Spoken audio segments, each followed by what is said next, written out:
Hello students, good morning. आज हम उसी के आगे के क्वेश्चन आंसर्स की स्टडी करेंगे। गिव रीजन में है पहला आपका question. A gas fills completely the vessels in which it is capped. जो गैस होती है ना उसको फिल करा जाता है। आपको मैंने बताया था कंप्रेसिबिलिटी ना, उसका प्रेशर करके, तो वही है।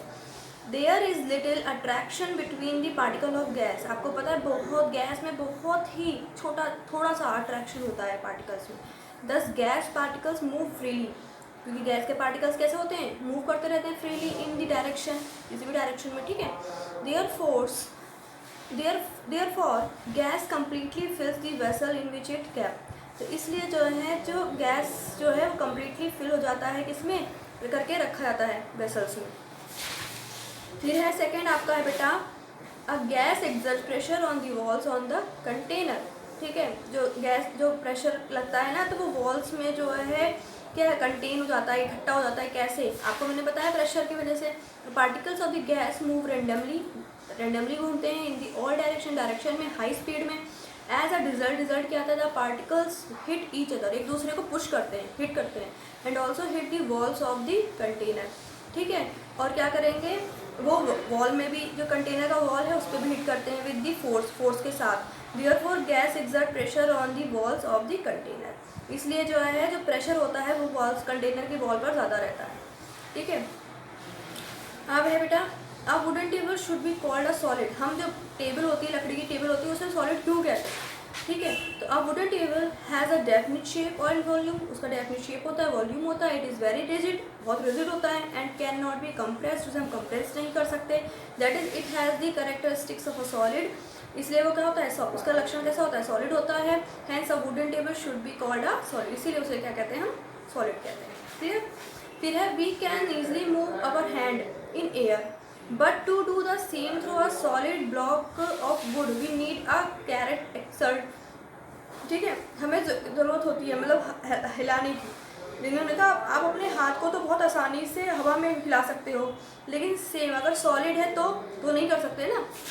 तो वही है, क्योंकि प्लास्टिक्स ऑफ एयर, वो पार्टिकल्स ऑफ एयर, जो एयर के पार्टिकल्स हैं, हैव लार्ज स्पेस, बहुत लार्ज स्पेस होता है बिटवीन देम, आपस में। On other hand would has little space. आपको पता है उसमें बहुत कम स्पेस होता है, जब जगह ही नहीं है तो आप हाथ कहाँ से हिलाओगे उसमें, बिटवीन दी पार्टिकल्स के लिए। ऑल्सो इट इज़ रिजिड, वो रिजिड होता है। फॉर दिस रीज़न, यही कारण है कि we can easily move our hand in air में कर सकते हैं, लेकिन वुड में जो वुड ब्लॉक होते हैं उसे नहीं हिला सकते। ठीक है, फिर है, liquid generally have lower density as compare to solid, but you must have observe that it ice float on water find out why. इन्होंने कहा कि जो पानी है जनरली हैव लोअर डेंसिटी, उसकी डेंसिटी क्या होती है, लोअर होती है, एज कम्पेयर टू सॉलिड के कंपेयर में। बट यू मस्ट हैव, लेकिन क्या है, हम ऑब्जर्व करते हैं कि जो आइस है वो तैर सकती है पानी पर। ठीक है, क्यों? क्योंकि क्या, उसकी डेंसिटी आ रही, बस डेंसिटी की वजह से। As the volume of a substance increase the density increase. अगर हम वॉल्यूम को इंक्रीज करेंगे, देखो इन्वर्सली प्रोपोर्शनल है, अपॉन में लिखा है।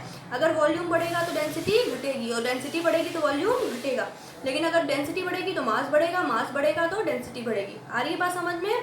जो प्रोपोर्शनल होता है, प्रोपोर्शनल मतलब जैसे ए बी के प्रोपोर्शनल है, तो क्या होगा, ए बढ़ा तो बी भी बढ़ेगा, बी बढ़ा तो ए भी बढ़ेगा। लेकिन अगर ए बी और सी लिखा है तो सी अगर बढ़ा तो ए घटेगा, और ए बढ़ा तो सी घटेगा। क्लियर, वैसे ही लिखा हुआ है। Though ice is a solid, ice solid होता है। It has large number of empty space, बहुत ज़्यादा क्या है, एम्प्टी स्पेस होता है। आ रही बात समझ में? मतलब आइस इज अ सॉलिड, एक सॉलिड है। It has large number of empty space, बहुत ज़्यादा मात्रा में क्या है, एम्प्टी स्पेस होता है बिटवीन इट पार्टिकल्स के बीच में। दिस स्पेस आर लार्जर होता है and compare to the space, किसी कंपैरिजन में, present between the particle of water की। ठीक है, thus the volume of ice is greater, ice क्या है, ग्रेटर देन दी वाटर, उसकी अपेक्षा बड़ी है वाटर की अपेक्षा। Hence the density of ice is less, तो डेंसिटी क्या हो जाती है, उसकी कम हो जाती है आइस की। तो जब डेंसिटी किसी वाटर में, ठीक है, तो are substance which are lower density, तो डेंसिटी कैसे होगी, लोअर, तो water is float on water, तो वो तैरने लगेगा। मतलब अगर डेंसिटी कम हो जाएगी तो वो वॉल्यूम उसका वैसा हो जाएगा ना ज़्यादा, तो वो आराम से क्या होगा, तैरता रहेगा। ठीक है, अभी टेम्परेचर बताना है बेटा। मैंने बताया था कि जब केल्विन को सेल्सियस में चेंज करते हैं तो इतना कर देते हैं 273। मैं आपको उसमें करवाया है, ये बताया था मैंने आपको नोट्स में। ठीक है, अगर केल्विन को सेल्सियस में चेंज करना है तो लेस करेंगे, ठीक है, कितना 273। और अगर जो है सेल्सियस में केल्विन में चेंज करना है तो ऐड करेंगे। क्लियर हो गई बात। अगर मान लो आपको ये दिया था 300 डिग्री सेल्सियस, तो आपको यहाँ पे क्या करना है, सेल्सियस को केल्विन में बदल के ऐड करेंगे, 273 ऐड करेंगे। अब है what is the physical of water at, आपको पता है 250 यानी 100 डिग्री पे बॉयल हो जाता है, तो ये क्या हो जाएगा, गैसेस फॉर्म में आ जाएगा, और 100 डिग्री पे बॉइलिंग फॉर्म में रहेगा। बॉइलिंग पॉइंट रहेगा, देखो at 250 exist in gases state, ठीक है, गैसेस स्टेट पे at 100 degree water can be exist in both liquid and gas, दोनों फॉर्म में रहता है, क्योंकि तब जो गैसेस फॉर्म में आना शुरू करता है वो। At this temperature after getting the heat equal to the latent heat of vaporization, वो किसके बराबर होता है, लेटेंट हीट ऑफ वेपोराइजेशन के। Water start changing from liquid state to gases state, ठीक है, वाटर चेंज करना शुरू कर देता है लिक्विड से गैसेस फॉर्म में आना।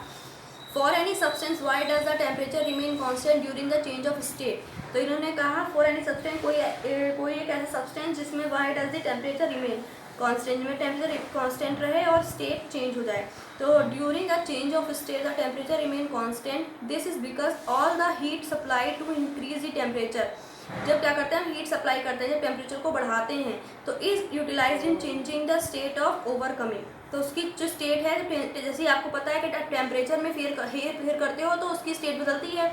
The force of attraction between the particles के बीच फोर्स ऑफ अट्रैक्शन भी वो होता है, बढ़ता है। This heat does not contribute increase the temperature of substance, यानी सब्सटेंस को बढ़ाने, सब्सटेंस की स्टेट चेंज करने के लिए हमें टेम्परेचर को बढ़ाना पड़ेगा। आपको पता है ना, टेम्परेचर बढ़ाते हैं तो बर्फ़ पिघलती है तो लिक्विड में आती है, फिर लिक्विड से जो है बर्फ़ पिघलती है सॉलिड में, वो गैसेस में जाती है, तो हम क्या बढ़ाते हैं, टेम्परेचर बढ़ाते हैं। Suggest a method to a liquid atmospheric gases by applying pressure and reducing the temperature, pressure को बढ़ाएंगे और टेम्परेचर को रिड्यूस करेंगे, atmospheric gases can be liquid, और वो क्या हो जाएगी, लिक्विड फॉर्म में प्राप्त हो जाएगी। Clear, okay. अब इसके आगे के क्वेश्चंस हम नेक्स्ट क्लास में पढ़ेंगे। Okay, good bye.